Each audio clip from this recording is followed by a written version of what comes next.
Ever wonder why your candles don't smell as strong as you expect? Let me walk you through 6 possible reasons and how to fix them. The first reason is the wax type. Different waxes throw scent differently. The smaller the molecular structure, the better the scent diffusion. Out of all the wax types we use, paraffin wax has the best scent throw, followed by white beeswax and soy wax.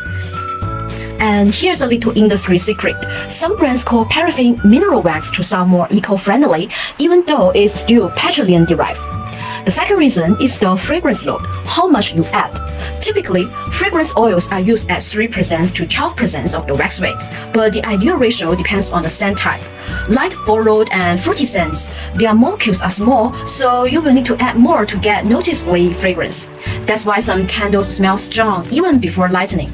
On the flip side, heavier scents like woods, resins, or spice are much more intense and require less oil. The third reason is the melt pour. Candles release scent when heat melts the wax into a liquid pour, keeping fragrance molecules hot enough to vaporize. But if you're using purer candles and the wax melts straight off the sides, you are not forming a proper melt pour. That means the wax never gets hot enough and the fragrance doesn't fully release. The result is the wick scent. The fourth reason is the incorrect pour temperature. Every fragrance oil has a flash point. That's the max temperature before it stops evaporating.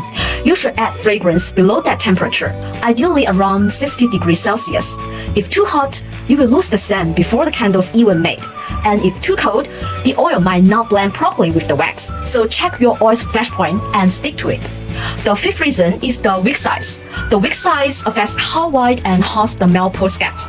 If too small, the wax won't melt fully and the scent stays trapped. If too big, the candles might overheat and burn off the fragrance or even smell burnt. That's why testing different wick size is key. Try a size up or down and see what works best for your candle's diameters. The final reason is the storage and usage habits. Sometimes it's not the candle, it's how we use or store it. Are you leaving your candles in a warm room for weeks before lighting? Fragrance, especially from citrusy notes like grapefruits, can evaporate over time, even without lighting. And if you have been burning the same candles repeatedly, you might just be noise blind to the scent. So if your candle isn't smelling strong, don't worry. Check the wax, the oil, your pulling method, the wick size, and maybe where you're keeping it. Fix those and you're on your way to amazing smelling candles.